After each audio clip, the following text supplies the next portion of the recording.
7. Thank you. I'd like to call the meeting to order at 7 p.m. Denise, will you do a roll call? I sure will. Janice Smets. Here. Thank you. JL Diaz. Present. Seema Chandra. Present. Vice Chair Alon Glickstein. No, actually, I'm the vice chair now, right? Oh, yes, you are correct. You are the vice chair. Sorry about that, JL. And Chair Nine. Here.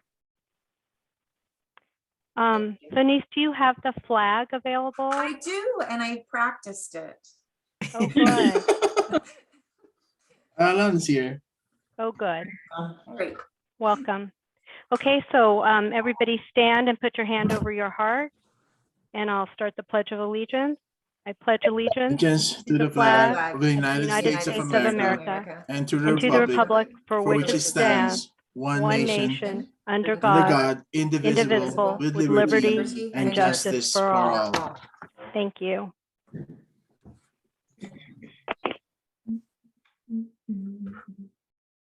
So did everybody see the agenda? Do I have a motion to adopt the agenda? I will motion to adopt the agenda. Do I have a Hi, second? everybody. Just joining in. Sorry about the little delay there. No worries. I'll second it. Welcome. Thank you. Seema seconds. Okay, I will do a roll call. Janice Smets.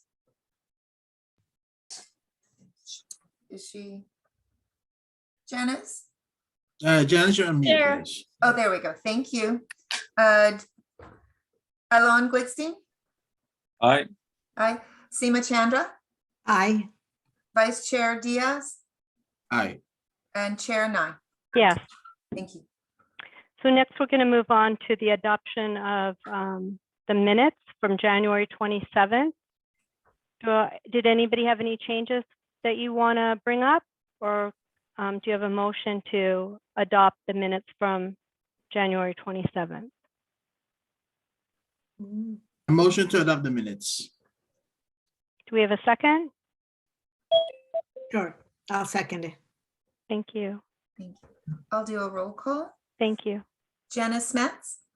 I'll have to abstain because I was not there. Okay. Seema Chandra. Yes. Alon Glickstein. Hi. Vice Chair Diaz. Yes. Chair Nine. Yes.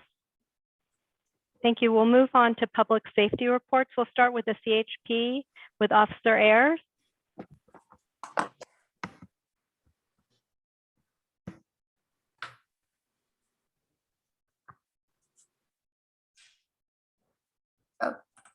There it is. Everyone hear me now? Yeah. Perfect. All right. Thank you. Thanks everyone for having me.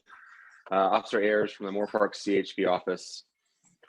We have a couple things going on out there in Oak Park area. It's not much though. We've had only 2 crashes, which is a great, for an area. There's one was on the 3rd and the other was on the 25th. So we haven't had much, and that was all just in February. Non-injury crashes. Both of those crashes were from unsafe turning movements though, which is kind of indicative of one of 2 things, either inattention or distracted driving, where you're veering off and hitting something that's stationary on the roadway, or veering off the roadway, or driving too fast. Like you just can't manage the roadway for how fast you're driving. So coming up in April, we're going to be doing a big campaign for distracted driving. We'll talk more about that, I'm sure, in when that comes up. But it wouldn't hurt to mention it now, just to start the good habits.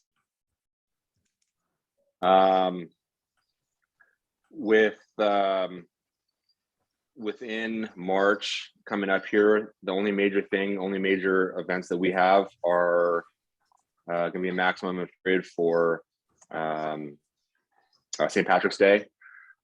Historically, that's a big day for going out and getting some green beer or whatever you want to have, and then people inevitably drive home. So just want to let you know we will be out. The sheriff will be out. It's going to be one of those major things that we're going to be, zero tolerance and enforcing in the area. Some of the other things that we have going on in the area, they're still seeing some of those catalytic converter thefts. They've been kind of slowed down a little bit. I don't know if it's just because it's been so cold out or what, but it hasn't stopped. So it's one of those things that we still want to remind people that if you see something, say something, let us know what you see so that we can help out. There are still a lot of those programs, the etching of the catalytic converters. Once these thieves get under these cars and they see that your catalytic converter is etched with either your VIN number or a company on there or the Ventura County Sheriff logo, they can't turn those in anywhere. So it's kind of a deterrent. And there's a lot of places that are still doing that for free. It's a pretty good program. So over at the Moral Park office, we are still offering weekly car seat for child safety seat installations and checks. So if you either have a seat installed, you can come over, make an appointment with our office, and we will check on that, make sure it's a safe installation. Also, if you're maybe going to be a new parent and you're just haven't ever done the safety seat before, it can be a daunting task. So we definitely will help you out with that, show you all the ropes, the ins and outs of your car seat, safe installation practices and things like that. We also offer the VIN verification program. So if you are either buying or selling a vehicle, or you have acquired a vehicle that needs a VIN verification, you can call our office also, and we will get you an appointment to make that verification on your vehicle. A lot of times you're going to get that reference from the DMV also. If you're either changing something or a title or whatnot, you purchase a new vehicle, especially from out of state, they're going to require a VIN verification from the CHP. So we do offer that program. And we have the monthly Start Smart program. That's for new drivers, generally between the ages of 15 to 19. It's a really good program to get new drivers some information and some insight on being a new driver and things to expect. It's also recommended that the parent comes, and a lot of times the parents end up at the end of the night saying, you know what, I forgot about that, or I learned something new. So it's kind of a win-win for both the new driver and the parent that's been driving for a while. So that's usually on a monthly basis at our office. Again, you can call and sign up for that. And we're starting something. We've been doing it for a while, but we stopped because of COVID, just because of the vulnerable population. But we will be starting again with our Age Well, Drive Smart program, which is geared towards senior drivers. So it gives you some tips and insight, some tricks for getting in and out of a car safely. All that stuff that becomes a little bit more difficult when we're in the aging population as a driver. Also, we kind of go over some things that if you are no longer in that population, tips and tricks and places to call that will help you with rides and scheduling that stuff for you. This is a program, Freeway Service Patrol has been in for about a year now in the Ventura County, but it's relatively new for us. And a lot of people I don't think know about it. It's on the 118 freeways during morning and afternoons, and it's a free service that's offered by the county. That if you have a flat tire, they're going to come out and they'll help you for free, change that or get you to a safe place. If you run out of gas, they'll help you with that. It's not one of those catch-alls that I'm going to push my empty tank to empty and see what happens. But it is there for those people that are stuck on the freeway in a dangerous spot and need help getting out of it. So for that, you can either go on to the Go Ventura County Transit Commission, and they will on their website, you can contact through that, or you can call 911. It's one of those emergencies if you're stuck on the freeway, that we will absolutely come out and help you with that and dispatch one of those tow trucks to you for your service. One of the things that kind of goes along with that catalytic converter theft that we've been seeing are car theft. They're still happening all over the place. But what we've found, and it's not anything new, this is, historically the way it happens normally is those vehicles that are stolen, it's like a crime of opportunity. They're leaving the keys in the vehicle, they're leaving doors unlocked, windows down, and things are getting either stolen out of it or the whole vehicle is being stolen. So if we can lock up our cars, close those windows, even if you're just going into, pulling to the gas station, going to get a soda or lock your car, help yourself. It's going to those vehicle thefts and things being stolen out of your vehicle also. And lastly, I think coming up tonight into tomorrow, obviously we have the rain coming in. We haven't had any for a little bit, so as we know, once that rain starts, the roadways get real slick. That oil sits on top of that, and just a little bit of speed and water, and vehicles go out of control. So just really slow down, plan ahead, give it time to get from point A to point B. Make sure your windshield wipers are all in order, and kind of one of those reminders when your windshield wipers are on, your headlights need to be on as well. So that's more to help other people, other vehicles see you coming, just in that rain and that sprayed up the road. So with that, I think that's all I've got. If you guys have any, actually I take that back. Two last things. We do have 3 current or active traffic complaints that we're working in Oak Park right now. Most of them are in the area of Media Creek Middle School and Deer Hill and that whole area over there. Some of them stem from speed. Some of them stem from during the morning commute and after.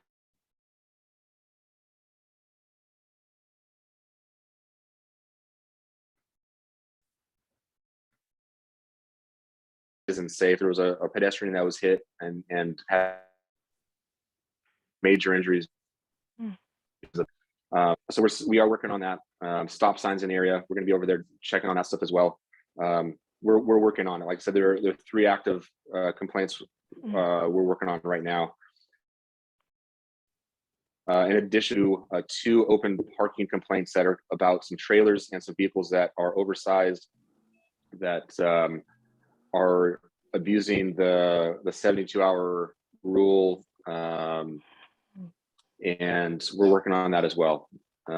With these parking complaints, we're trying to take the lowest form of enforcement possible first. If we get called out there and we can go up to a residence or a person and talk to them personally and solve something, we're going to do that first. But then we'll step it up in increments. It's something that it may take a little bit of time, but we are aware of it and we're definitely working on that. So I want you guys to be aware. We know it's an issue out there between the traffic complaints, speed, and around pickup time and drop off around Media Creek Middle School as well, and those parking complaints. So we'll keep on that. Do you guys have any other questions or concerns that I can help or answer with? I have a quick question. Any of the trailer complaints regarding something on Oak Bend, around the townhomes or apartments on Oak Bend Street? There is one that was on Oak Bend that I saw recently. Yes. Do you have a vehicle description? That's what I usually go off of out there. It's a vintage. I have the blue and white vintage trailer. Yep. Aristocrat. I've spoken with the owner of that personally, and we're working on that. That one keeps on moving around. I think the latest I did here was over there on Oak Bend, but I've contacted the owner of that and that trailer at different locations, up by the church, above Media Creek Middle School, and over on Deer Hill as well. So we know about it. We will stay on top of that. Okay, just to give you a little extra information, the owner contacted us to obtain an oversized vehicle permit according, in accordance with our ordinance. I'm not sure if they're in the meeting today or we have an application for them, but they're not going to be able to get that because that the ordinance is for vehicles that have engines, actual moving vehicles, and not just trailers. So it's not applicable for us. It's moot. We can't honor such a request. So in case that comes up and they ask you about that, you can relay that for us as well when next time you talk to them. Absolutely. Yeah, that's good information to know also. So thanks for letting me know that. Yeah. Any other questions for Officer Ayers? I have a question. Officer, do you know where the places are for the engraving of the catalytic converters? Is there a list somewhere? So it depends on the city. I have a list for Moore Park, different shops in Moore Park that will do that for free, but they're all over. I would have to do a little bit more research on it because they're so widespread, but I'm sure you could probably Google that. Another resource will be the Ventura County Sheriff. I know they're very well invested. So maybe the deputy that's going to speak a little bit has some more information on that or can find that. But it's very prevalent. It's probably easily accessible information. I just don't have it in front of me right now. I apologize. Okay, that's okay. Thank you. It's good to Any know other it's free. questions? Any other questions for Officer Ayers? Thank you, Officer Ayers. Appreciate your time. Before I go, I just wanted to introduce one of my fellow officers sitting on this meeting. That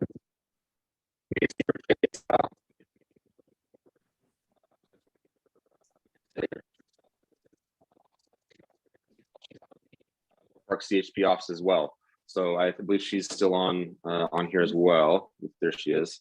Yeah, I'm here. Perfect. I was like, how ironic is it that it cut out just as I know I you're know. about to talk about? Did it cut out for everybody, or was He it just? did cut out Okay. for all of I us. thought it was just me too. No, Okay. but Good welcome. evening, ladies and gentlemen. Yes, I know we spoke a little bit earlier. My name's Erica Eastless. Quick background on me is I'm a mother of a high schooler here in Ventura County. I'm an Army veteran. I've been with the Moore Park CHP office for about 5 years.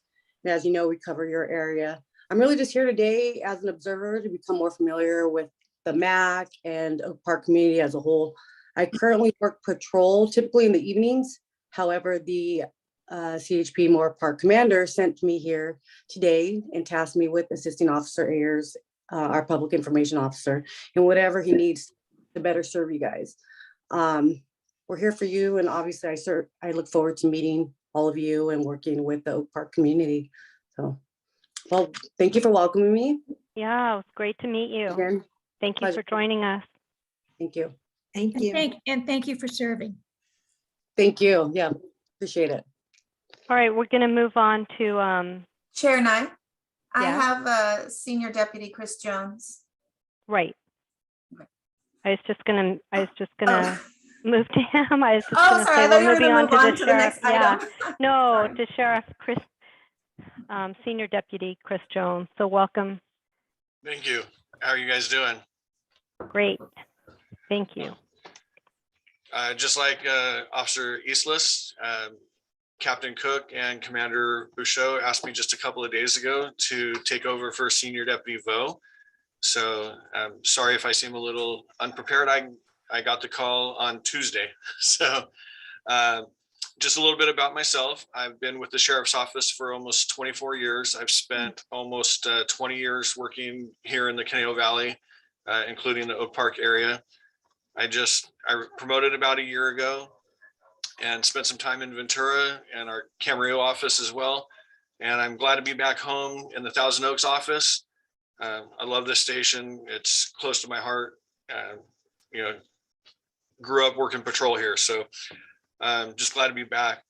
A couple of things that we do want to be concerned about, just like Officer Ayers said, we've had our continued catalytic converter thefts. We had 3 in Oak Park last month. 2 of them were from private residences, and we had several vehicles from the Rancho Simi Parks District that had their converters stolen at their office there on Canaan Road. Wow. They're mainly hitting and targeting Priuses or newer, like the F-150s and F-250 trucks. So just like Officer Ayers said, if you see something, say something. If you hear something, especially strange metallic noises in the middle of the night, because they tend to hit between 2 a.m. to 5 a.m. is what their preferential treatment or preferential time is that we found. So, if you guys see anything that's out of the ordinary, give us a call. We'll get out there as quick as we can. And also, as you guys know, we still have our South American theft groups that are hitting everywhere. If you guys back up to open space, just make sure that you guys have good clearance, not only for the brush clearance for the fire, but also the good clearance. So that way, if a theft does occur, they're usually coming in and out the backyards. And that way we, as law enforcement, have easier access to try and track them and hopefully catch them. In fact, last night, some of you may have seen on the news, we had a pursuit that started in our Camarillo station. I was part of that pursuit that went all the way down into LA, and we were able to catch a crew last night and hopefully put a little bit of a dent in it. But it's still, just like Officer Ayers said, it's a crime of opportunity, and we're working as hard as we can to catch these guys. So do you guys have any questions of me or anything? I have a question. Yes, ma'am. So I went to the Oak Park Unified School District Board meeting, and one of the board members reported some graffiti. And we don't have a graffiti abatement program in Oak Park, and I was just wondering what you suggest we do. I called the sheriff's graffiti hotline, but it doesn't cover Oak Park, and Public Works doesn't cover Oak Park for graffiti abatement. So is it okay for us to paint over it ourselves as residents, or how do you recommend we handle it? If it's on private property, you can obviously paint it over. As far as the abatement and things go, I was going to suggest you call Public Works, but which you already did. And so that might be, I would have to look into that a little bit more to find out who might be able to cover that. But yes, if it's private property and it's your property. Not, it's on a utility box, and I contacted Edison because I thought it was an Edison box that had a meter on it. Edison said they lease it out to AT&T, so Edison doesn't cover, clean it up. Otherwise, Edison does have an graffiti abatement program for their boxes. But it's on a utility box, but it's being leased by AT&T. So I've kind of gone in circles, and AT&T recommended that I go to Public Works, but we have somebody from Public Works on the meeting. But I just didn't know whether I would get in trouble if I painted over it. I personally, and I know the deputies that are assigned your area, if they see that you're beautifying your area, they're not going to get you in any type of trouble, especially if you just say I'm covering the graffiti. Right. And it sounds like you've already done your due diligence. But like I said, I don't know who would cover that area, because Public Works would be the one that would normally do that. Just really quick, over in Casa Caneo area, this parks and Venice, you guys known about that one. Is there any way to set something like that up in Oak Park? I think that's something that we should consider. Get together? I think that's the next step to consider, is having a community group. But like Senior Deputy Jones said, if you guys are going out there to beautify your own community, there's nothing wrong with that. So, absolutely. In the meantime, if you feel the need to do something like that, if reporting it is fruitless on your end, from getting someone to take care of it for you, I say absolutely go ahead and do something like that. And I concur. Thank you. I wanted to ask tonight before I did anything, so thank you.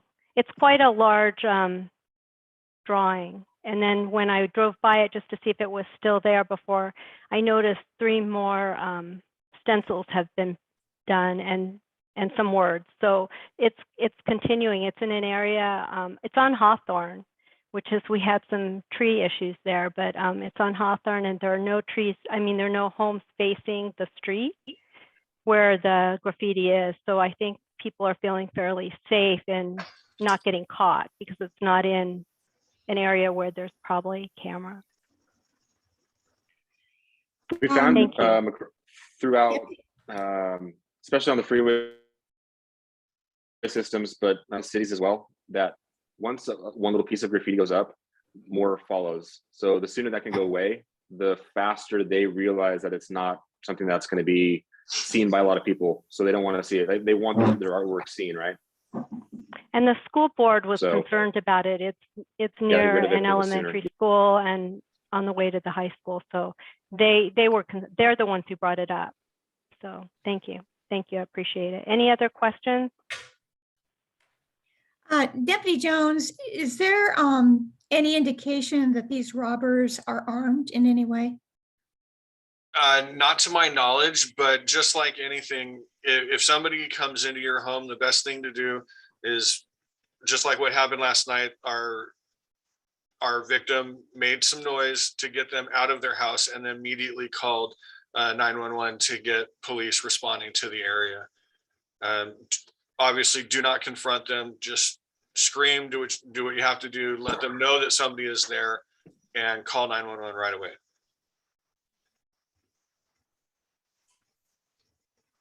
Any other questions for Senior Deputy Jones? Thank you so much for coming to the MAC. We appreciate your time. Absolutely. Thank you. Thank you. We're going to move on to Supervisor Parks. Welcome and thank you for joining us. Thank you. A few things that I can bring to your attention. We discussed the county sidewalk standards and looking at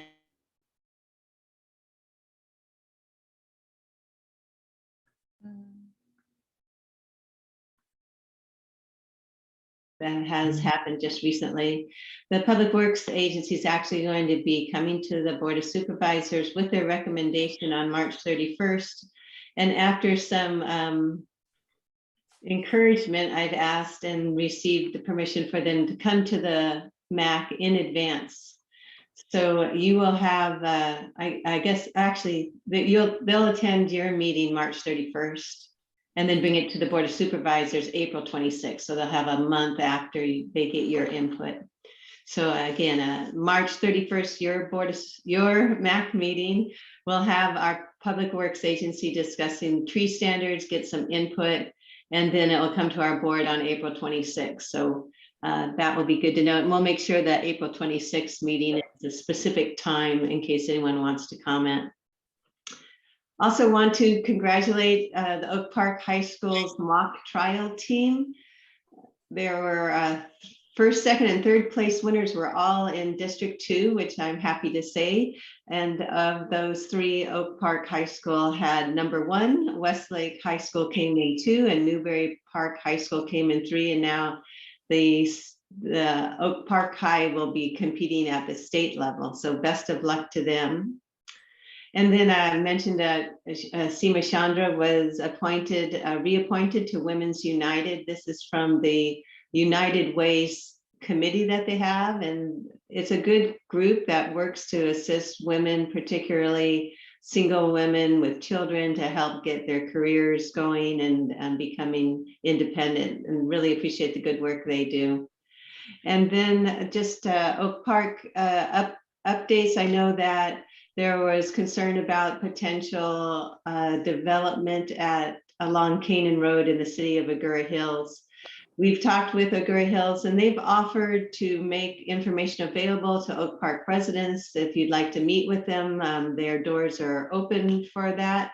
And I know that our county staff will be reviewing the environmental impact report to their housing element, and looking at with the fire department, the sheriff's department, to make sure that we aren't going to be impacting evacuation routes. So they will have a review, and additionally, the city wanted to point out, this is not a proposal for housing development, but I guess they're looking at zoning to accommodate mixed use. So anyway, it isn't within the county of Ventura, so it's not something that the MAC has any oversight or review of. However, we will be looking at where they interface, right? And I know there's been concerns along the road there. Also, COVID update, things are looking really good, thank goodness. Starting March 1st, masks are no longer required for unvaccinated individuals, but will strongly be recommended for all those in indoor settings. And after March 11th, the schools and childcare facilities, masks won't be required, but are continuing to be strongly recommended. With that, I concludes my report. If there are any questions, I'm most welcome. They are most welcome. Hi, Supervisor Parks. This is kind of off the record. I mean, I don't know if it's off the record, but a sidebar type question. You know, our President Biden opened our borders up for refugees from the Ukraine. And so we may see them starting to come into our states. Is there anything in Ventura that permits or allows our community, if we wanted to open our door to help out someone in our home? Do we have anything in place like this? I don't see it at the county level at this point. I don't know of any. I know there are NGOs, you know, that are certainly helping, but I don't know at this point, and it's very early too, of any government-led effort.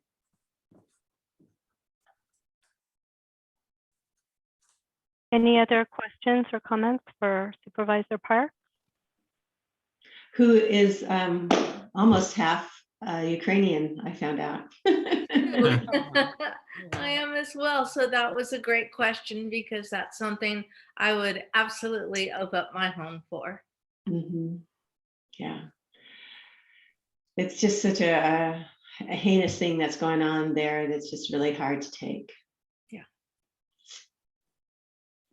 All right, we're going to move on. Thank you, Supervisor Parks. Appreciate your time. We're going to move on to council comments. Alon, do you have anything you'd like to report? No, I have nothing to report. Thank you. Seema? You're muted. Again, I know, I think I've mentioned it before, but again, this last month, I had a couple of residents mention to me directly, they wanted to go walking or jogging on the high school track and they weren't able to. And so I went over there and there's a big sign that said, due to COVID, it's not being allowed, but you know, I think we're kind of near the end of that, Supervisor. And so I don't think that's valid anymore. And I know we don't have a representative anymore from the school district anymore, right? So I've had a couple of people, residents, telling me just this last few weeks that why are we not being able to walk on the track? If you're talking to me, I would say they need to go talk to the school district, not the MAC, not the supervisor, not the county. We're all separate entities. That is where I would direct them. And fortunately, they actually have elected officials there that they can talk to too. So it's the administration, and then you can also appeal to the elected officials of the school board, but it just isn't our purview. There is someone from the school board who could not make it tonight. Drew Hazelton is our representative. And he's replaced Alan Rosen. He's also the president of the school board. So, but I've talked to them previously. I used to run that track all the time before they closed it down. And I was disappointed that it closed down, but they said it was an insurance issue and also protecting their, they spent quite a bit of money putting the track in, and they wanted to keep it in excellent shape for the school and for the kids. So they had discussed it. We had discussed it with them previously, and it's different than the tennis court. Apparently, when they have the track put in, it's very easily ruined, so that they want to be very protective of the surface and not just have people walking on, just coming in from outside. So, I mean, it'd probably be worth bringing up to the school Okay. district again. Yeah, I mean, I agree what they're saying, but it is public funds that is a public school, so. Who's paying for the track, right? Public taxpayer. All right, so I guess I have to take it up with the school board. Okay, thank you. Anything else, Seema, that you want to bring up? No, that's it. Janice, anything you'd like to bring up? You're muted. No, everything's very quiet at the park, so I'm assuming everything's fine there. So we're good. Vice Chair Diaz? Couple of things. So in the last Rancho Simi Valley meeting, there was a lot of discussion on using of drones, and apparently there's the move to open up the parks to drone users or drone pilots. And this hobbyist is not sitting well with a lot of people, especially with those with the horses, livestock, and because they get scared apparently. And there's a big conversation now on what will be the policies for this, especially here in Oak Park. What with a lot of open spaces, obviously, what will be the policy for drone usage? So we're monitoring that, making sure that we give our inputs when the time comes as far as this is concerned. That's number one. Number two, I attended what they call the Ventura County Active Transportation Plan Community Advisory Council meeting. The Active Transportation Plan is essentially a program or a roadmap, so to speak, to implementing pedestrian and bicyclist facilities. And I was fortunate to be invited to this meeting, and we'll be able to give feedback on what will be appropriate use of the fund money or the grant money that is flowing in for Oak Parks most especially. So I am also monitoring that, making sure that we get some improvements for Oak Park as far as pedestrian and bicyclist facilities are concerned around our area. That's it. Question for Jay. Question for JL. Yes, Jan. Question for JL. Okay, on these recommendations of what you're going to do with the money for the bike assist, will you be bringing those recommendations here for our input before you vote? Yes, we'll do. We had a introductory meeting to onboard us in the plan, and we'll certainly give you ideas of what are going to be put forward there. Okay. All right, Yes. I wanted to talk about my inputs for the Oak Park Unified School District Board meeting I attended on February 15th. So they had a recognition for Carol Lee. She was the director of student nutrition. She's leaving Oak Park and she's going to be working at UC Davis. It's a big loss to our community. Her team currently provides between 400 and 600 meals a day for our students. And during the COVID shutdown, she said that her team served over 300,000 meals during those 2 years. So it's extraordinary what they've done and what they continue to do for the students. It's going to be a big loss for us. Also, I met the new board member. Her name's Soyan Hardy. She's replacing Alan Rosen, who's moving out of the Oak Park area. And then also they mentioned that the COVID, like Supervisor Parks mentioned, the COVID numbers are dropping, and they had, as of February 15th, they had 0 cases in our district, which was really down from the peak in January. So it's pretty good news for our students. And let's see what else I have. Derek Ross, I mentioned, he's the vice president of the school district. He's the one who brought up the graffiti issue. So I'll take care of that. And then also, I put in a request to fix the Canaan sign the road sign that faces the high school. I put it in through the app, our Public Works app. So they acknowledged it and said they'll replace the sign. It's just deteriorated sitting out in the sun. And for the Triumpho Water and Sanitation District, what we are doing is we're looking for a new headquarters in Thousand Oaks, Westlake Village area. We're going to be moving our building from Ventura to a more local area. So we're going to be signing a lease probably in March. And it's going to be good news for our residents to have something local for them to be able to go to the office themselves if they need to. And also, I just wanted to mention, I know Chuck's here, but and Denise knows this, I had put in a request. I'm noticing that our trash cans are not getting emptied on a weekly basis.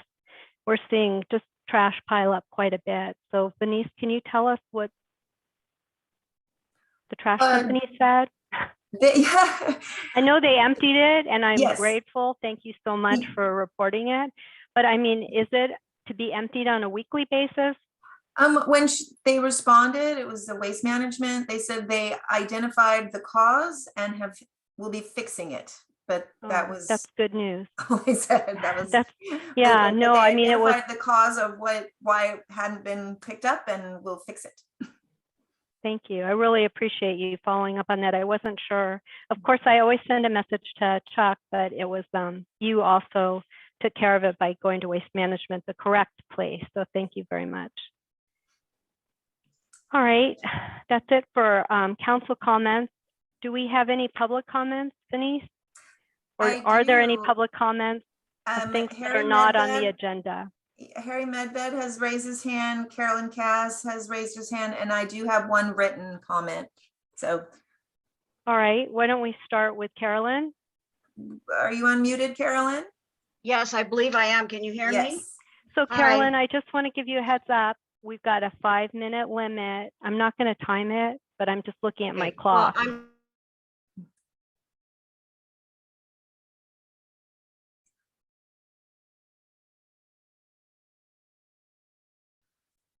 about, and I reached out to you with my concerns about them allowing or approving at the Canaan and the 3 shopping centers. And I hope the people in Oak Park are going to be very aware of what they are proposing, an additional 564 possible residential units at the 3 shopping centers on Canaan and Thousand Oaks Boulevard. That's Vaughn's, Ralph's, and where the deli is. We are collecting signatures and working with people in Agora Hills to collect signatures to fight against this. And when I was looking up the evacuation routes for Oak Park, I actually found a University of California Institute of Transportation study that was done after our Woolsey fire. And it said there's 13 zip codes in Southern California with the worst 1% in the state when it comes to population to evacuation route ratios. And they specifically mention Oak Park. So we are absolutely in a wildfire evacuation situation. And it is imperative, and to me, that they do not add an additional 564 units of housing, which would mean about 1,100 more cars at the Canaan and Thousand Oaks Boulevard intersection. So I'm very concerned about it. And they have Agora Hills. I realize it's a different county. I realize it's a different city. They have other options. I believe there's possibility of 17 other sites where they can fulfill their low income or residential requirement from the state. They do not need to build at Canaan and Thousand Oaks Boulevard. And my concern is it's going to impact all of us here in Oak Park as people from Agora Hills, Morrison Ranch, Hillrise, all the, Fountainwood, they're all filtering out along Canaan in the time of a wildfire evacuation. And I'd like to find out if we can actually get Canaan Road designated as an evacuation road. I don't know what you do so that there is some oversight from the the state. I don't know how it works, but I'm very, very concerned about impacting, besides the traffic issue, that's just going to be a nightmare. But this is a huge issue. There was a New York Times article also that talked about that we have, they talk about the evacuation per person. It is as equal to Paradise, California. I mean, they're equating us to paradise. I mean, this is really, really scary. I'm very concerned, and we don't need 1,100 more cars at the corners of Canaan and Thousand Oaks Boulevard. And we need to be very aware. If I'm collecting signatures to fight the issue. I don't know what we have spoken out at the Agora Hills City Council meeting several times about this. They are aware. And Carolyn, you've got 2 more minutes. Thank you. If they allow the zoning for it and a developer comes in and the zoning is allowed, what is to prevent the developer from developing it? I mean, I'm not savvy enough to know all the ins and outs of it, but it just seems like a really, really scary situation. So that's what my concern is. I want to make people in Oak Park very aware that we are very dependent on the Canaan Road as well as Lindero Canyon Road. I have a Canaan circuit map from the Southern California Edison here about wildfire danger here. So we are in a position equal to Paradise, and I am very concerned. So what can we do to get Canaan designated all the way down, all the way through Los Angeles County as an evacuation route? Was there anything we can do to do this? And which fire departments are we talking to? If it's just Ventura County, what impact is that going to have on Los Angeles County fire? So I don't know, but I'm very distraught about it. And I would like something to be done about it. I think it's a disaster waiting to happen as we have climate change. Potentials of wildfires is much, much greater. So we are very dependent upon that route on Canaan Road to get out. All right. So thank you very much. So Chair Nye, can I Yes. reply? So Carolyn, thank you very much for your passionate disposition of these facts. I am very interested in helping you out on this. If you can share with us the studies that you mentioned, that would be great. And thank you. Thank you. Part of the Oak Park Fire Safe Council. Yes. Make sure that we'll do something. I spoke to the gentleman that you were having a fire safe meeting. You put Venice put that up and I actually called him and he said he was a state agency. And I said, well, what do you do when this is an inter-county situation? We're dependent here. How do we do this? And, I'm just very, very concerned. So thank you for your offer. And we are collecting signatures. I believe Lynn Rollo has her hand up, and she and I have been working hard along with Mary Weisbrock. I don't know if you're familiar with Mary she's in Agora. So we are really working hard to try to prevent this. So you can, Carolyn, I think you and JL can probably connect offline. Your 5 minutes is up. Thank you. Janice, go ahead. I'm going to start moving on to the other people who yes. Do we know what Agora Hills Committee has done so far? The board, have they? A lot. They done pro or con? The pro to allow the development.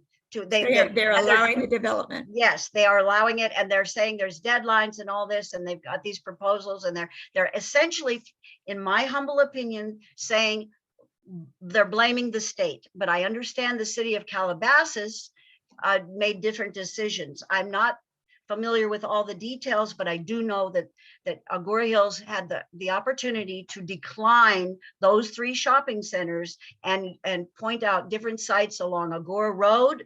And in fact, my husband's going to meet up with Mary Weisbrock and one of the developers to talk about a property that's on roadside. I mean, there's so many other choices. JL, we may want to bring this up and get this on the agenda. Yes, we need to. It's going to affect all of us, please. It's going to affect all of us. All right, I'm going to move on. Thank you for your time, Carolyn. I appreciate you bringing that to the map. Thank you. Harry Medved, you're up next. You've got 5 minutes. Great. Welcome. Thank you. And I also want to welcome Scott Steepleton, I see on the call, who has been with us for about, what, 3 or 4 months, Scott, as our new community reporter for the Acorn. So thank you Oh, for that's attending the MAC meeting, great. and hopefully you're getting a lot of good stories tonight. And one of the stories actually that I would love you guys to continue to write about is regarding drones. JL brought it up that Rancho Simi has decided that all of our open space in Oak Park is available to drone enthusiasts. And as a member of the Oak Park community committee, just like JL Diaz is, we were all kind of surprised that they didn't ask anyone in Oak Park for that decision first. So it will be brought up again at the Oak Park committee meeting, and I want to announce the date that we've arrived upon, which is March 24th. So everyone from Oak Park is invited to give their opinion, whether they're pro drones or concerned about the drones. It will be Thursday, March 24th at 7 p.m. and it'll be virtual, just like the MAC meeting tonight. So It's one of the regular it's one of the meetings? regular, Okay. regular Oak Park. Rancho Simi, not board meeting, but Oak Park committee meetings. Thank you. So that's a great place for Oak Park residents to voice their concerns. Yeah, Would you was there a repeat question? The date? Repeat the Sure. date. Thursday, March 24th. Thank you.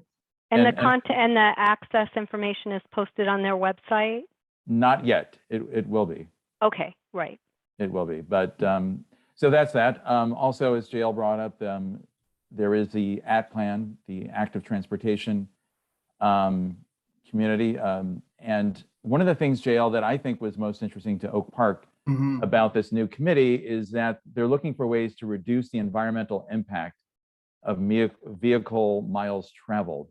And so if there's any way we can actually communicate how we have trails that take kids to schools, that there are easier ways to drop your kids off at school, whether it's a Cannon shuttle or other things. I don't know that they need new bike trails in Oak Park. We have a lot of them. We have fantastic trails and great walking paths. I think we just have to communicate better what is there. And so the one thing we can do is also talk about places we can put crosswalks. And I would love to see more crosswalks on some of our trails, especially the trails that cross the road like Conifer, to slow people down. So that's something I just want to bring up with the community, that if people have any input for JL or myself, we're both on that committee, please let us know areas where you think we can put stop signs or crosswalks as something to talk about with that plan. And the final thing I just wanted to say regarding SEMA, and you're talking about the track. I totally agree with SEMA, you and the person who was talking about the track. When you do talk to the school representative, please remind them that the reason they spent so much money on building this beautiful new field, which they said it would be open to everyone in the community, that they will spend more money on building that track and it'll be a gift to the community that we can all use it. And somehow that promise was taken away. I don't know if it was insurance or whatever, but I think it's something worth revisiting. When did they say that? I never heard Right before they opened, because everybody was wondering, why is it taking so long? I know. I mean, where, do you know, like specifically, was it a speech when they opened up? Is it public, and was it going to be? No, I know that Tony Knight had someone working for him named, the last name was Suarez. I'm trying to remember her first name. Is it Janice Suarez? But basically, we wanted to know why all this dirt was taken from the field and piled in our backyard on school property. It was taking forever for them to create it.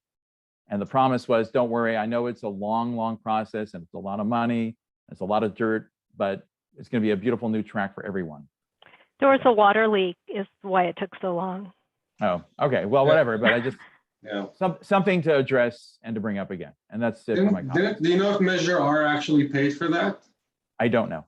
I don't know. I think Measure R paid for that. Part of the Measure R money paid for that, which was actually paid for by all the homeowners in Oak Park. And the final thing I'll say is that it's constantly rented out to residents outside of Oak Park, to other communities. So to see the school getting money from other communities to rent our field, and we paid for it, it seems like the residents should also get some benefits out of it. Anyway, Yes. enough said. All right. Private soccer clubs and stuff. You're right. I've seen them out there. Okay. Thank you, Harry. So we've got Lynn Rollo. You've got 5 minutes.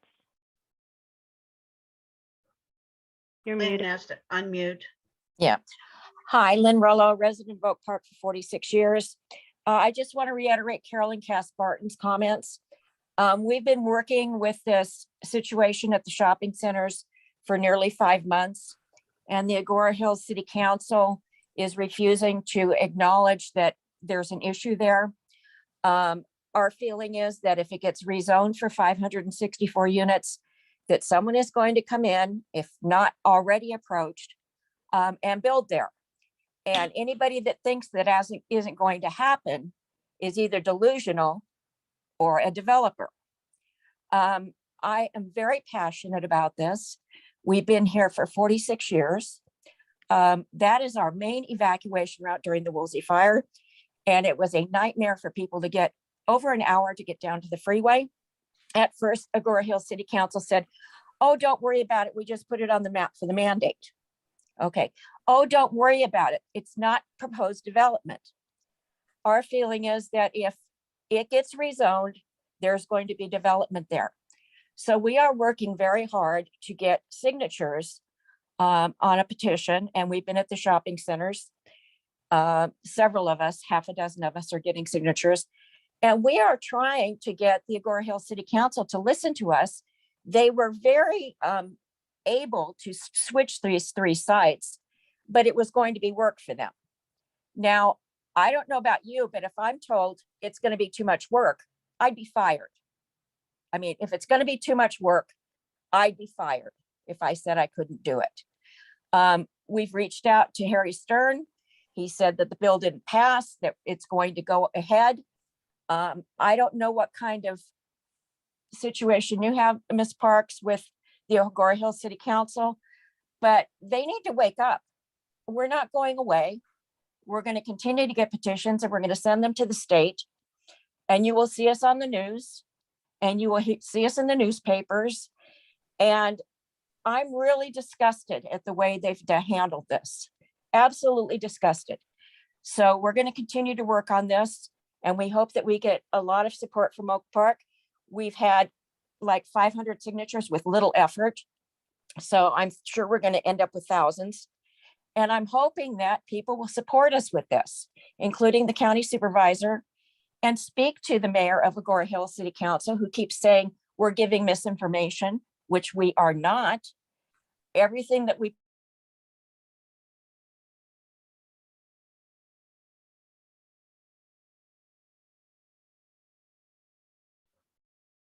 Lynn, you have 2 more minutes. Okay, well, I'm essentially done. I'm just really, really disgusted with the situation.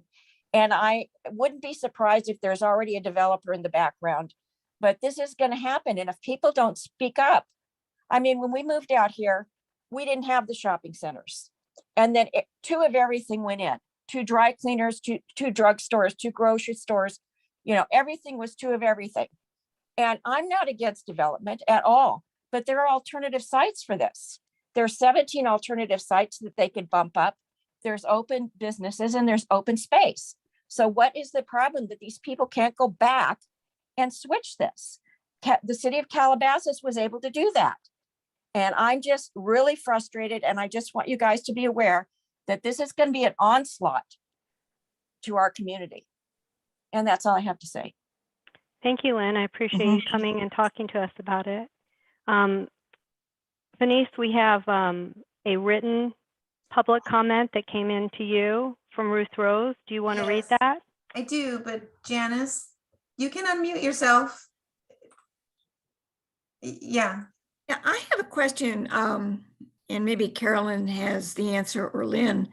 But when you were doing your research on this, did you find any kind of written statement from the state that when finding a land to do their development, that there should not be any endangerment to any life or limb or whatever, or is that just a given that when you do a development like this, there should not be endangerment? Because I hear endangerment here. I just want to point out that this is not an agendized item. Am I right? That's right. Correct. That is not, and we'll have to put it on the agenda in a future meeting. Yes. So we're not going to have discussion. It may be something they want to follow up on. Well, JL said that he would. He's part of the Fire Safe Council, and we'll talk about it with JL. Yes. But this isn't a discussion topic. we're just in public comments, items that are not on the agenda, but we're not to How do we discuss get it on the agenda, Jane? We can work offline, okay? Okay. JL will help work with Thank you. you. Thank you. Venice, do you want to go ahead and read the comment from Ruth Rose, please? Yes, yeah, I'll just read it straight. Hi, Terry. If you can please bring up the issue of raised sidewalks in Oak Park. There are many of them, which I have tripped on many times.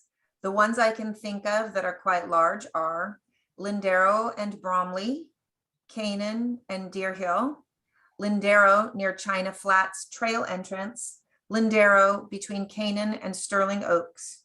I know there are more, but these are the most significant that I can remember tripping over. Thank you, Ruth Rose. So Venice, I do want to mention, I forgot to bring it up in my part, but I had followed up with the Oak Park School District with Brendan Callahan.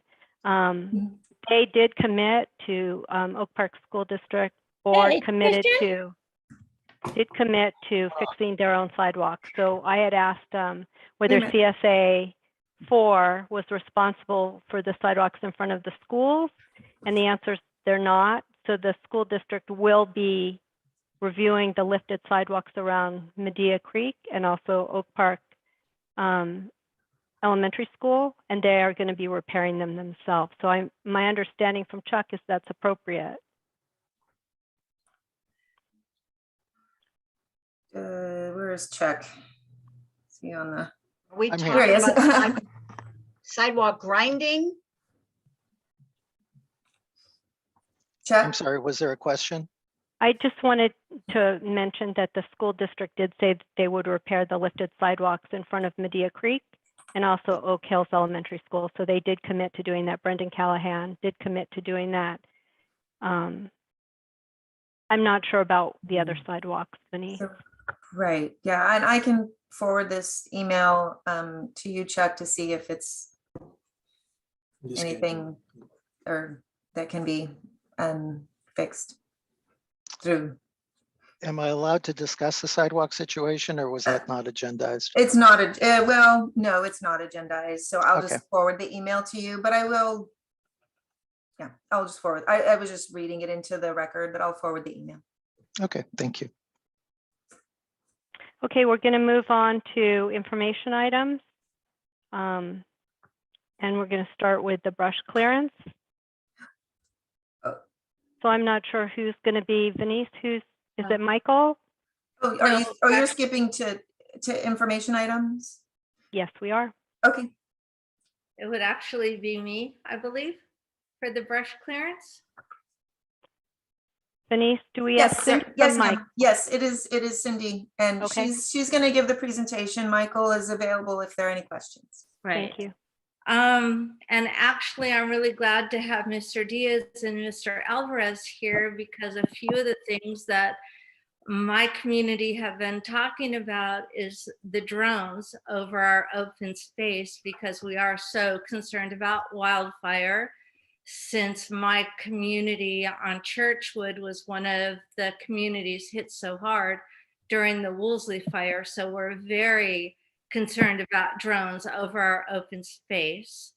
That's the first thing, but to let you know about the brush clearance, Michael, at Ventura Brush Goats, we have an agreement to go ahead and clear most of 10 acres out of the 17 acres of the hillside behind Churchwood, which was mainly the reason for all of our fire damage in the area.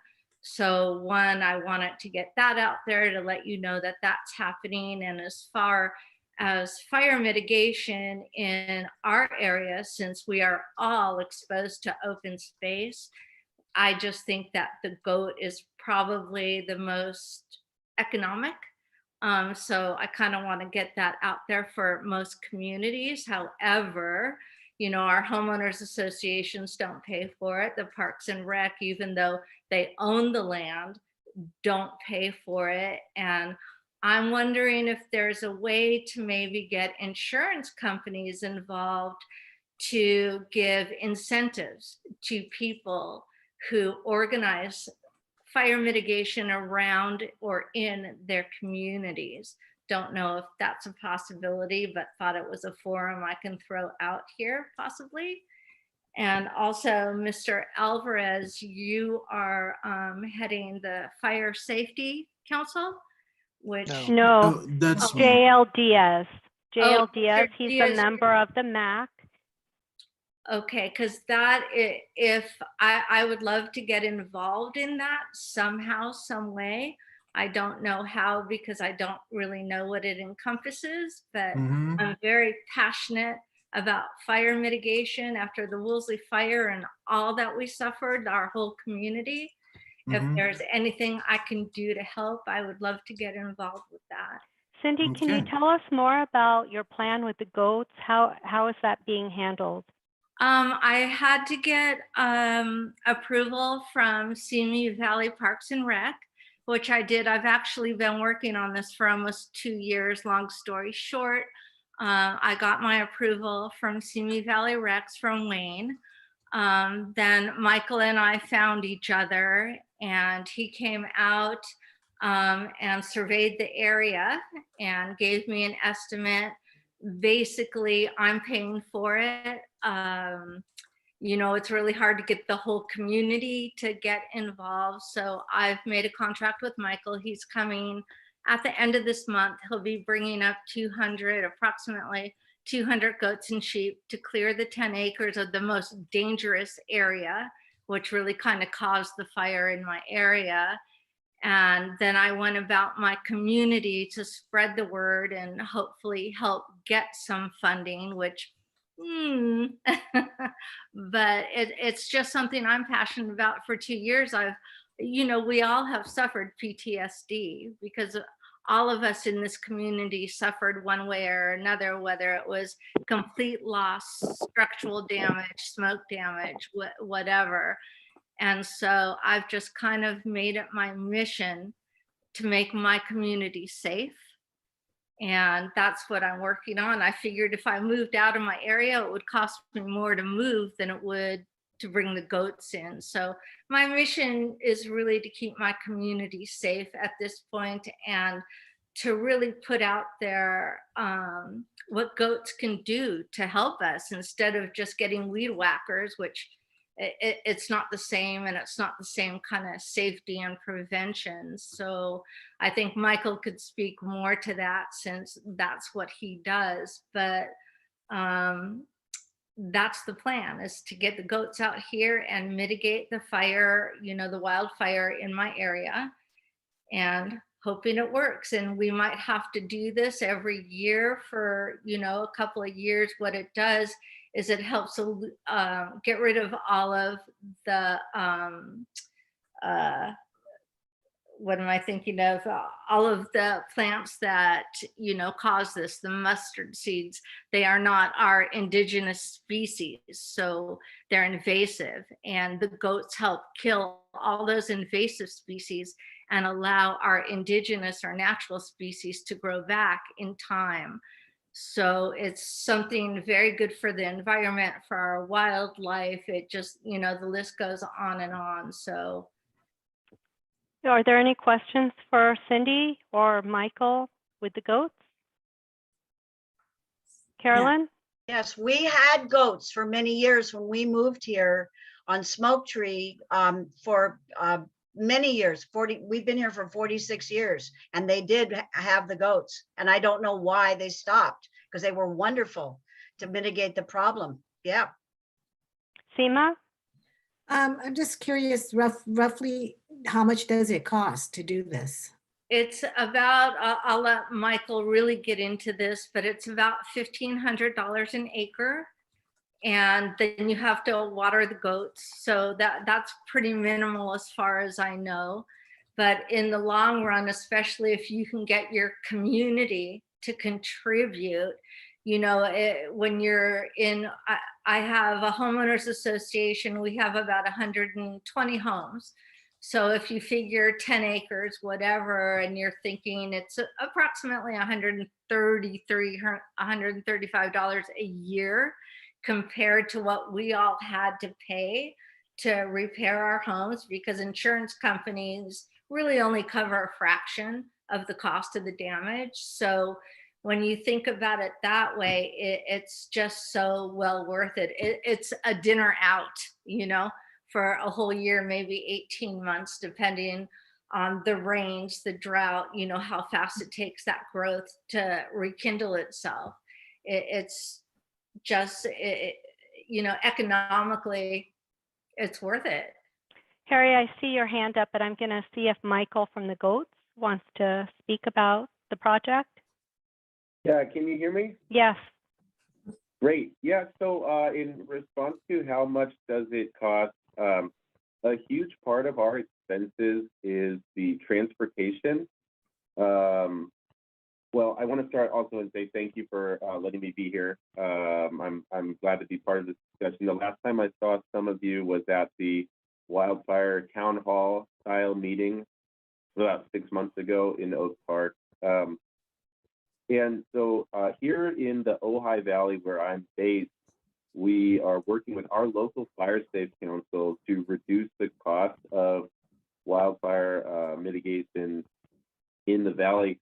And I'm really, really excited to see a fire safe council crop up in Oak Park, because your fire safe council has the unique ability to target grant funding that no other entity can go after. You can, fire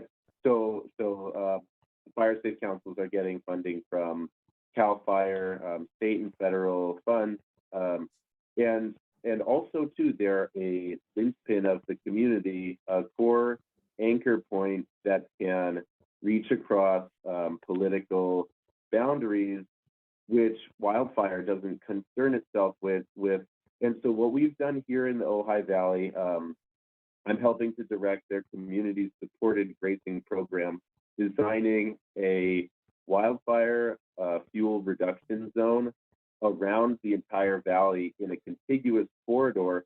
And so the long-term goal is that myself and other grazing operators won't have to transport their animals to a patchwork of different private clients, but we have this continuous corridor so that whether we have a prevailing wind fire or a Santa Ana wind fire coming from the opposite direction, the whole and the cost is minimal in a large part because we're going from parcel to parcel to parcel with participating landholding entities and not loading the animals up on a trailer. We've seen the price of gas these days, and so right now I have a few hundred animals that have been going around and getting this early spring growth, and I haven't put anybody on a trailer for months. And so I would love to speak with the Oak Park Fire Safe Council more on how to reduce the cost for large scale treatment of fire fuels in the Oak Park area. All right. And that's JL Diaz. So JL agreed to take the action item to coordinate with residents and you, Michael, on the goats and the next steps. Yeah, I'm also really involved in regularly attending our local MAC meeting in the Ojai area. I would be happy to come again on a different meeting and talk more about this or answer any further questions. Cindy, anything else you want to bring up on this item? No, just thank you, Michael. I'm just so happy.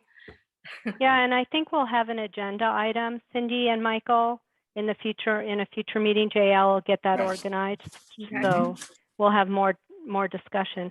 I realized that I made a mistake and I jumped to information items before the advisory matters. But JL, how long is your fire safe council? Okay, go ahead. So, let's wrap it up.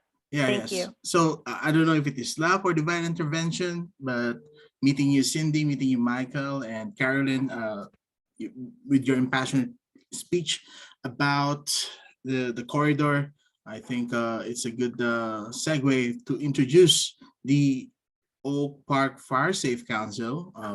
The board is on today, and they will be presenting. the council. So, John, yeah, take it away. Thank you. I'm John Fauché. I'm the vice chair of the Fire Safe Council. JL is the chairman. And I'm going to share screen and go through a quick PowerPoint exhibit that we've got. Assuming that I can find it. Maybe Share screen is in the It's you down can also do at the alternate bottom, apps. share screen. I've got the share screen. What it turned out was I didn't have the right screen up, and so here we go. All right. We can see it. Good. Thank you very much. So basically the overview, we want to introduce ourselves. Like I said, I'm the vice chair. Robert Convey is on. He's the treasurer. JL is the chairman. Doug Wilson is on here tonight. He's the secretary. Lori Gunn is a board member, and Jay Fernandez, a former fireman, is also a board member. Neither of those is on tonight. But we formed the Fire Council in December 2021 because of the Woolsey fire, a lot of the same kind of motivations that Cindy was talking about before. And so far, what we've been doing is trying to get grants to do some educational work. So we've got a grant of $7,500, and we're doing other grant proposals right now and hoping to kind of snowball it, get some more grant proposals and get some funding. We are operating under the auspices of the Oak Park Community Foundation. So I thank the foundation for helping us to get organized, essentially.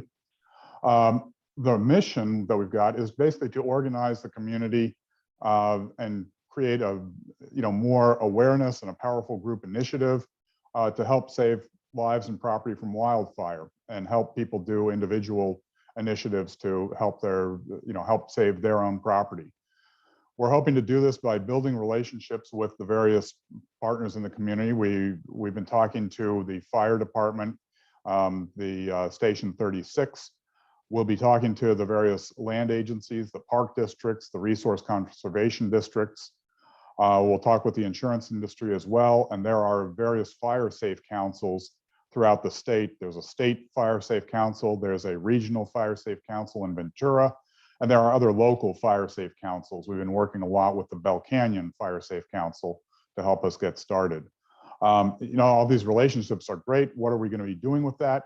It's basically educating the community for how we can improve wildfire survivability and come up with some projects to help get people aware of what they can do. I mean, we're all aware of the fact of wildfire, but I think it helps to be constantly more aware of what we can do to make our houses and our area safer. And we're going to be, obviously pursuing grants and other funding mechanisms to help fund these mitigation activities. What we're hoping to accomplish in this year, the first thing that we're doing is we're trying to get a wildfire risk assessment. We've got a consultant that we've hired to do this. And this is a report that identifies the history of wildfires here, shows us specific wildfire risks, shows us fuel pockets and ways to mitigate it, figuring out our evacuation plans, things like that. So that's basically assessing what wildfire can do to us and how, what we want to do about it. Well, what we want to do about it is number two, the community wildfire protection plan. What kind of projects, what kind of specific projects can we do to help the citizens of Oak Park reduce the wildfire risk in their own community? We need to do a lot of communication of our plans. We figure on doing that through flyers, the marquee at the high school. There's the marquee as you drive up Canaan, the big thing that shows, welcome to Oak Park, and there's always some message there, and other media. Obviously, we've got the Acorn, and there's mailers that we might be doing. We also hope to create a website that people can log on to just get information on the fly. We hope to also be doing ongoing recruitment and education programs. And again, always trying to look for more funding through grants. And we've been very pleasantly surprised to see how many grants are out there and how cooperative the grant funding agencies are. So that's what we're doing. If there's any questions, let Yes. me know. How do I get a grant? So this is just an information item, We'll connect with you. agenda Cindy. item. Yeah. So I think JL is going to bring it up as a future agenda item. And Harry, I saw your note that you had a question, but this is just information items only. There's not really actions that are going to happen out of this item. Yeah. But John, that was a great presentation. Thank you very much. Yes. Thank you, John. Thank you. And I thank the rest of the board for putting it together. I was just the spokesperson. Very impressive board. I tell you guys. Yeah, no, we're grateful. We're grateful that you're doing this. Thank you so much, JL and John and Doug and all the other folks that have been working on this. We really appreciate it. And it's something that everybody in the Oak Park's passionate about, and you can hear the residents have a lot of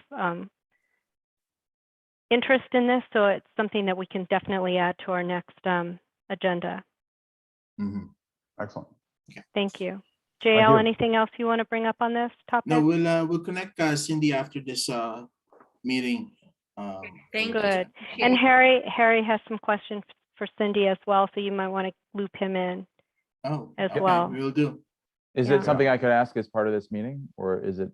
It's not, we're not having discussion on it. It's just a presentation at this point. So I think JL will bring everybody together on this topic. Yeah. Thank you. Thank you. Yeah. Harry. And Cindy, we have your email, so we'll be able to get in touch. Appreciate it so much. Thank you all. All right. Thank you. Thank you. We're going to move back to advisory matters, and we have an update on the CSA for landscape for Hawthorne and Golden Eagle. Good evening, everybody. I'm Chuck Alvarez with Public Works Real Estate.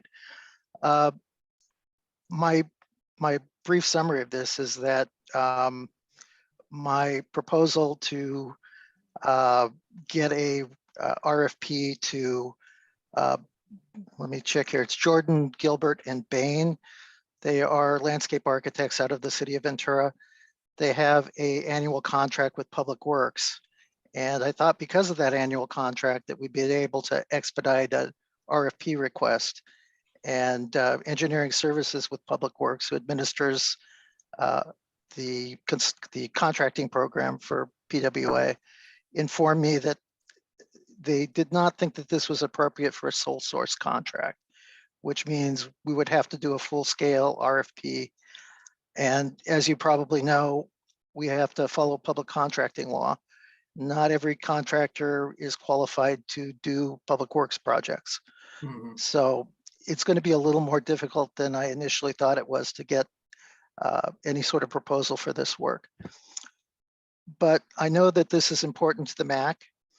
And so my proposal is that we already have in landscaping on contract. They provide the landscaping services to the community of Oak Park already. We have money budgeted for landscape replacement already. So if the MAC is interested in reconstituting the landscape committee, I know that there's members of the public. Dr. Smets has shared with me websites and emails from people with interest on seeing butterfly gardens planted, water saving landscaping installed. This might be a more appropriate way to tackle this problem. Enhanced Landscape's already on contract. They have subcontractors that can provide the services. If we can provide them with direction on what we would like, there are some landscape areas that are relatively bare where we could do sample gardens, for instance, and get community feedback on how people like those. So my proposal is that rather than try to contract with an outside party to provide design services, we work with the consultant that we already have. The money's there, and I think it'd be a much smoother and quicker process. So that would be my recommendation to the MAC. Okay, we don't currently have a landscaping committee. Janice, did you have some inputs on this? I know that you had sent an email about the milkweed. I had provided some input, and thank you, Chuck, for looking at that. And you went right where I wanted you to go. So thank you so much. you know, this is a community thing, and the committee should have some input on it. And so we had a great person who stepped up to the plate, and she gave us wonderful information. I passed it on to you.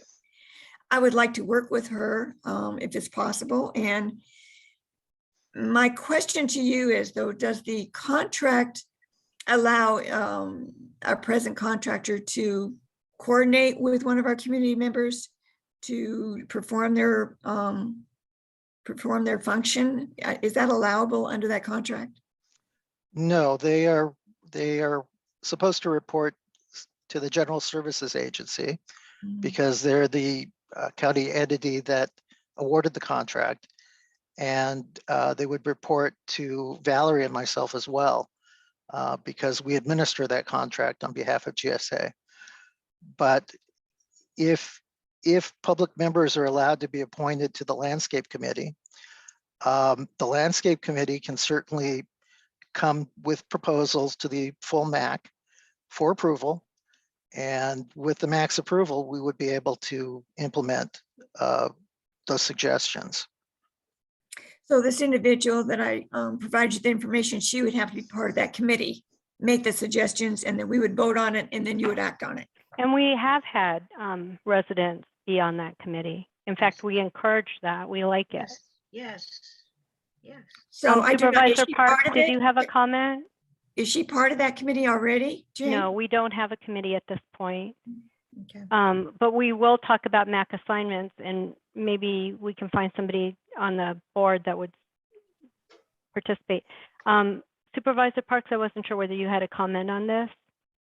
Well, I think the individual we're talking about is Debbie Sharpton, and I know she was the executive director of the Mountains Resource Trust. She has established a Oak Park Open Space Foundation through the Community Foundation out there. So it's nice to have some expertise, and I know she's had some success with other projects. So I don't think there is a limit to the size of a committee. So, I mean, she could be a committee of, one person with Janice, and that could be the committee that gives the advice. But my thought is it'd be nice to have an expert landscape, someone who does landscape design, provide a design. And I would think that part of the issue is the cost of the contract.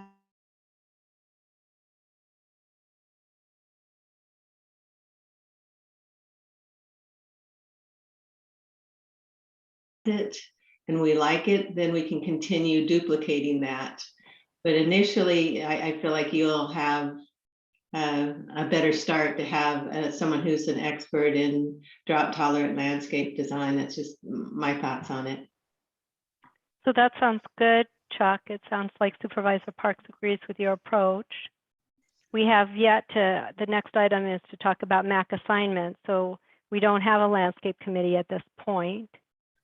But do you want to have a motion on this, that's the approach we'll go forward with? Are you asking for a motion? I don't think a motion's required. But I also wanted to say that I'm in the process of working on the budget for CSA4 for fiscal year 23. We only had $10,000 budgeted this year for special services, professional services. And that was not earmarked specifically for hiring a landscape architect. It also covers things like tree reports. And we had several tree reports this year. So that $10,000 is not really $10,000 because we will be billed for those tree reports at some point. But for next year, I'm proposing to budget $25,000 for professional services so that your MAC has more flexibility in the future for doing a more thorough type design like Supervisor Parks is suggesting. That's going to be a more costly process. When do we go over the budget with you, Chuck? That's usually in May or June. Okay, thank you. And we're on the topic of landscaping. If I could just add, during the pandemic, we have not been meeting monthly with Enhanced Landscape to walk the landscape areas. Effective this month, we're going to begin those monthly walking of the landscape areas. So if there's anybody on the MAC who would be interested in accompanying us, we would be happy to let you know when those walkthroughs are scheduled, and everybody is certainly invited to attend that. One last comment, if I can, is this has been going on for years, saying you guys need to have drought tolerant landscaping, and as well as you easily could become native and pollinator friendly and all that, but you need to have drought tolerant landscaping. And the fact is that that's where all your money is going, is in water costs. So, you know, it's kind of like makes a lot of sense getting some good design for drought tolerant landscaping and getting that up and going. You'll save money in the end. And I'm sorry that it's going to take a longer time if you want to do a landscape designer, official paid landscape designer who has expertise in this. I know, you know, we're building a park next to the Growing Works nursery, and using an outfit, you know, a consulting firm there. Again, they're doing drought tolerant landscaping there too. So it doesn't, you know, it doesn't seem like it should be that difficult to do, but it is a money question. And in the long run, you know, it'll be worth the money. Yeah, I think Janice a couple years ago had brought up about having our medians converted over to drought tolerant plants, and we didn't get a good financial report on that. Didn't Janice, do you remember? I think it was too expensive and we ended up dropping the idea. Chair Nye, my recollection is that it was basically $100,000 per median to replant it. And a lot of that cost has to do with things like traffic control, because they are medians and we have to close lanes. And anytime you have to do that, it can up the expenses. I have a question, Jane. So are we understanding that, Chuck, we have to wait until the new fiscal year to have enough money then to hire this landscape designer? Is that what we're saying? If you want to do it right, they're going to have to come up with landscape plans. Supervisor Parks is correct. We would have Enhanced Landscape actually do the planting based on the plans prepared by the architect. But the areas that we were asked to target are relatively large. And, you know, coming up with a landscape plan for that much area, it's going to be costly. So, you know, but I agree that long-term, that's probably the best way to go. Okay.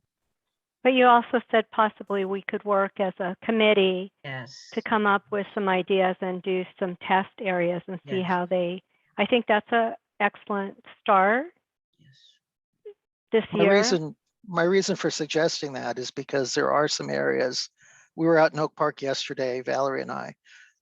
We wanted to get an idea of what the landscape condition was before we meet with Enhanced Landscape, so that we came with a checklist of stuff to discuss with them so that the meeting would be productive. And there are areas that are fairly bare that we could do infill planting. And, you know, we can listen to community suggestions and try different things, and the cost would be relatively low. I think that's a great idea.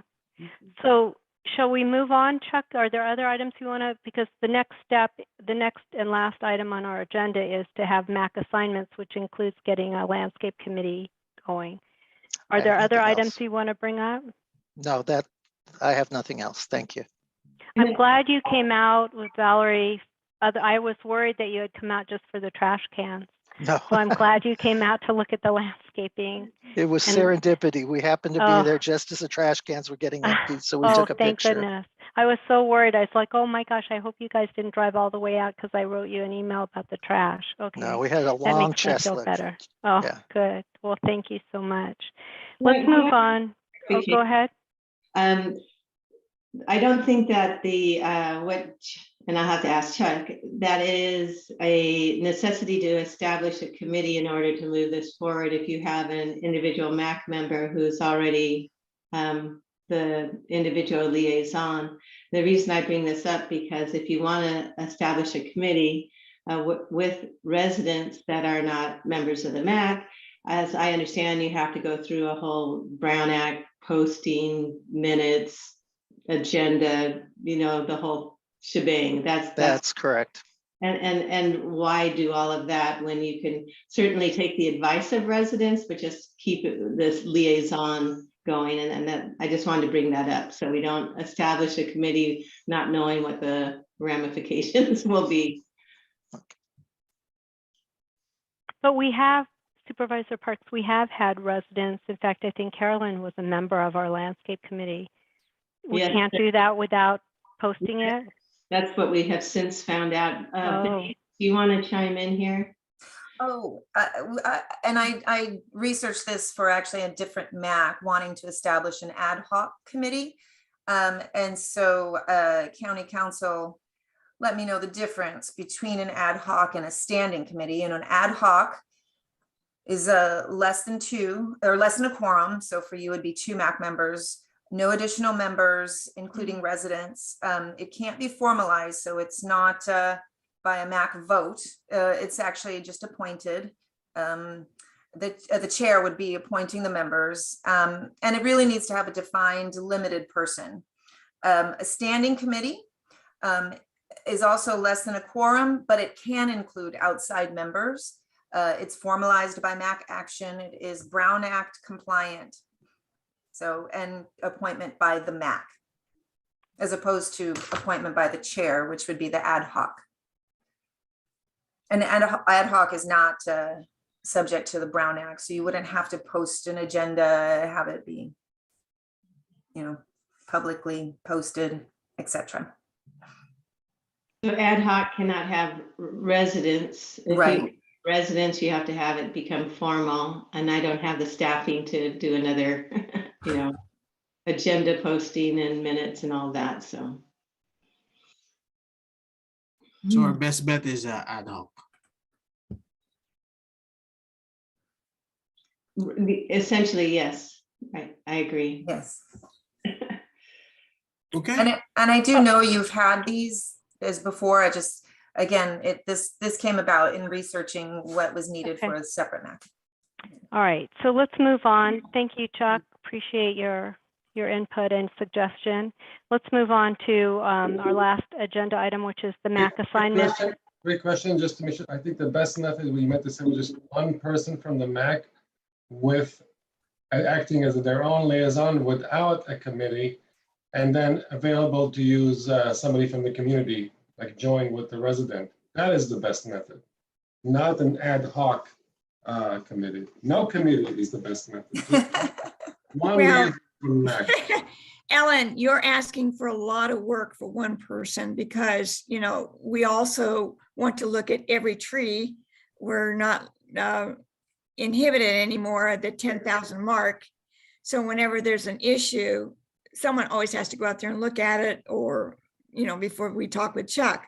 So you're talking about a lot of work for one person, and No, I understand. I'm just trying to make a point that it was unclear what's the best for us, because the difference though, it's not one person, because then you can have residents helping you when you're just one person from the MAC acting on their own, and then reporting to the MAC. You can have as many residents as you want helping you, and that may end up being a lot less work. Well, then you put that person in as a leader, and that can be just as much work as managing groups. All right, let's go through the MAC assignments, because we don't even have a landscape person yet. So we have chair is me, vice chair is JL. School district, does anybody want to pick that up? I really enjoy doing it, but if somebody else is interested in that, I'll be glad to. Can you see the screen? Yes. Okay, I just want to make sure. You can also see your desktop and your picture of your dog and all. Oh, look at how cute he is. I'm not sure how to. I'll make it big so you can't see him. Oh no, it's fine. Don't do that. I don't know how to change that, so. I like doggies. Oh, he's the cutest. Okay, so JL Diaz is vice chair. Yes. I'm just going to change these as we go. Okay. And then is anybody interested in doing the liaison to the school district? I've been doing that for the last couple of years. Anybody interested in that? It's a great group. How often do they meet, Jane? They meet monthly. Just once a month? Yeah. And it's virtual? No, it's in person. It's not virtual. It's in person. But Jane, you like doing it, right? Or do you not? No, I enjoy doing it, but I don't want to take it over. If somebody has the interest, I'm willing to Well, Or somebody else. I have an interest of being the liaison to the Triumph for Water. So if you want to take the school district and let me have the water, that'd be great. Well, I'm on the water district. It doesn't I make know, sense that's to have why- somebody else do it. That's Because why I I want actually, to do it. yeah. I like Jane being on, if nobody else wants it, I think Jane's doing a great job on the school district. Okay, I'll stay with the I'll school keep Jane district. As school district. So for Parks and Rec, I don't mind doing it again. And I think there is a lot of overlap with what we're doing with the fire. And for one more year, I like to do it. Great, thanks, JL. meeting rooms, Oh, well, that'll be when we're back in person. I guess that would be me. yeah, so we've been meeting with the Triumphal Water District. We've been meeting in the library for the last couple of months. I would still like to do that. Do what? I would like to do the liaison to Triumphal. I'd like to do that. Oh, But I mean, I'm on the committee at Janice. I don't know that it makes sense to do that. Well, I I'm actually there. I sent an email to Supervisor Parks. I do not know if she's heard back of my concern, and I do not know if she heard back, but I told her that I would offer to do the liaison. Well, does it hurt, Jane, for her to come anyway? I mean, I know you're on the board of Triumphal. I don't know that it makes sense, but Supervisor Parks, do you have a point of view on that? Well, I don't have a point of view on that, other than the fact that having two MAC members attending the Triumphal meeting to report back to the MAC seems a little. I agree.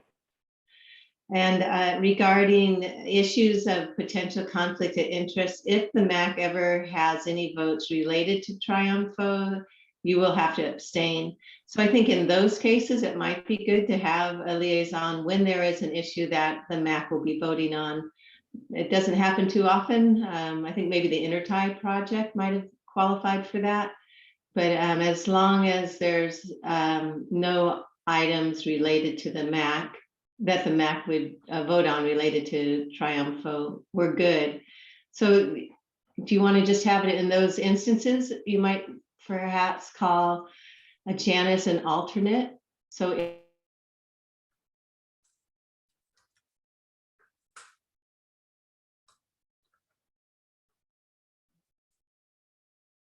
Janice can let us know what's happening.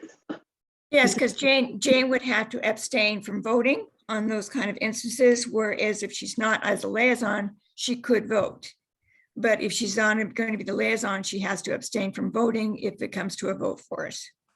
No, it's not whether she's a liaison that makes the difference. It's whether, regardless of whether she's the liaison or not, she needs to abstain on issues Correct. related to Triumphal. That's correct. Can be a liaison and be the reporter of what's happening with Triumphal. That's fine, but not on issues that the MAC is involved with. And so I think she could probably flag those issues. You know, when, and like I said, the Intertie is the only one I can think of that the MAC had any recommendation. And when those come up to Triumphal, then have the alternate come to Triumphal so the alternate can report to the MAC. Does that sound right? Sounds good. I would like to put myself in as an alternate to Jane. Okay. Thank you, Supervisor Parks. Thank you. Crosswalk and traffic safety, Janice? Yeah, now does that include what we just received from that email about sidewalks? Sidewalks, that doesn't include that, does it? That is something that staff handles. It's not something the MAC handles. That was a FYI. Okay, so I'll just stay on that then, because I didn't know if I was supposed to work, if I had an action already. No. Okay, just keep me there. That's fine.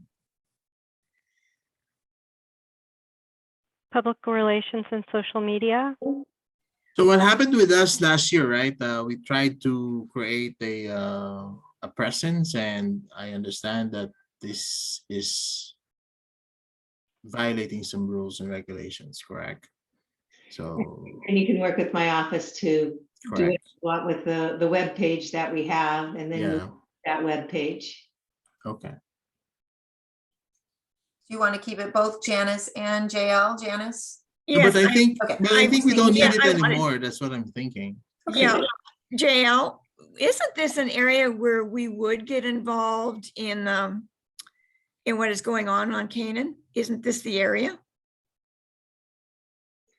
No, this when we decided to create this, it was more of, you know, creating our own independent presence, right? But we decided not to do that anymore, and we'll just coordinate with the supervisor of parks office for any public relations, social media, and community outreach, so that there's only one information that is coming out and will not muddle the you know, the messaging. So I'm thinking of removing the whole thing altogether. So we would not have any kind of point of contact for issues that affect our Oak Park community, even though we, such as what's going on with the Agora Hills Board, we do not have any kind of a point of contact on MAC for that. Oh, they can come to us. But they how? can come to they can come to our meetings. They can send the community, you know, messages to Venice, and we'll act on it. There's not this committee is not required to receive any you know, any inputs from the community. Or to take any action, because it Correct, will yeah. work through Supervisor Parks. Correct. Or to Well, not so much take action, but what if we had a point of contact on our committee who would go to find out what's going on that could affect our community in this kind of area? I mean, it doesn't make sense to me where we have to sit back and wait for the community to come to us when we are responsible for our community's safety and welfare. Why are we having a point of contact on our group that should be attending or finding out more about this and bring it to Supervisor Parks and say, hey, we have a concern for our community. Why do we have to wait for the community members to come to us? This is a question about whether you should have a committee about communicating on social media. Correct. You have And a topic like fire, you have a topic on landscaping, you have a topic on evacuating, you know, those are all things that you can do, but you don't need to have a committee on social media, you know. All right. This is specific for the social media, and if there's anything that we need to push out, we need to do it through Supervisor Parks office. That's my point of view on this. And just, you know, it's not that needed anymore. And you can always be individuals too, you know, but you can't be the MAC says this and the MAC says that. yeah, that's where I'm going from that, because I would like to have your support in us looking, having a person on the MAC who looks for, hey, this is an area that is that's concerning the welfare of our community. And I want to look more into it and bringing this to the MAC as a liaison.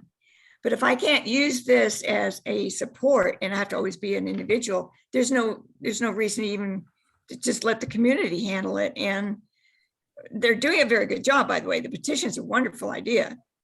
But I can also see some writing, some letters that could possibly even give a strength behind this coming from the MAC.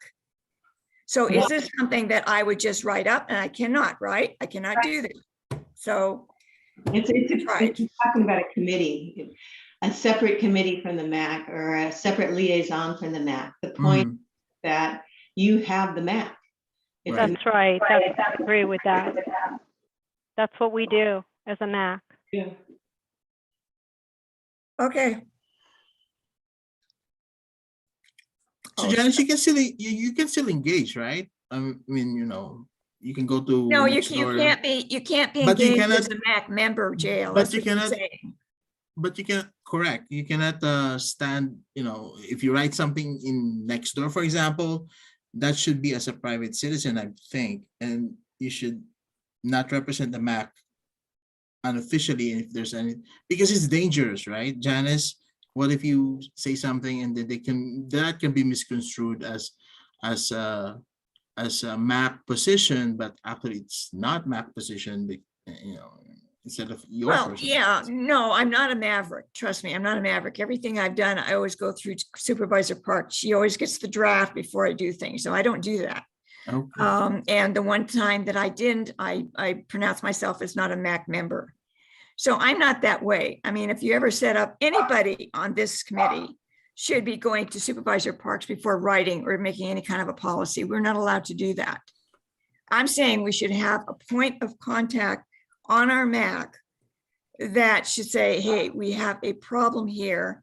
This is what I recommend, and give this to Supervisor Parks if we want to do anything writing. That's what I'm recommending. Seema Alonyan, your thoughts? I don't think it's necessary. I agree with you. I think we just remove that. Yes, I agree too. All right. Janice, Chairman Nye, do think- you want to have a motion on this? Because No, it I is don't already think so. standing. I don't already. think I don't think we need to. We've removed things You before. guys haven't done anything for a year. What's the point? We've moved and taken stuff out of these. Yeah, we have. This is just like very small thing, you know? Yeah. Okay, nobody's got it. Let's get rid of it. It's not a big deal. We've done that before where we've removed things from the assignments. So let's remove that. Okay, on to community foundation meetings. I'm taking it off. Yes. Yeah, just take it. Community foundation meetings. Yeah, that's us. I mean, I'll still do that as the president, and I can do the next two also. I can remain on those, no problem at all. Okay, thank you. Liaison to Public Works Agency, SEMA. Sure, I can keep that. Street sweeping coordination and landscape. So that's the one, SEMA, that you were overwhelmed with how much work it was. Yeah, and I'm working full time now, you know, so I can't be going in the daytime to see all the trees and that I was able to before. Janice, are you interested in this position? No, not as a single person, because I'm working full time too, and that's what I was saying. We needed to look at this a little bit closer for how we're going to get more help, because I can't do it alone. On a slightly related, a thought that I had was, I believe that government agencies can actually get rebates for switching out to drought tolerant. I'm gonna go and look into that. But to me, I feel like if you have a new landscape put in that's drought tolerant, you're going to save water. You're not going to have to worry about each tree, and if the, you know, you'll have it all complete. And the enhanced landscape will know what they're doing. I just feel like a lot of this is because it's kind of hodgepodge now. But I would like to, I'll look into that, because this sounds like it is an issue of money, financing the work, and it's for the betterment of the community. It's for drought tolerant, it's for climate change and all those other things. Let me look and see if there might be some funding that will help you so we can do it the right way, get the landscape designer and switch it out. I mean, if you think about other communities, City of Westlake Village or others, you know, you have a landscape plan and then you stick with it and you maintain it. So I'm afraid our part of our problem is it's just difficult because of the type of landscaping that we have, and part of that is part of the problem. All right, so anybody else on the MAC interested in doing landscape?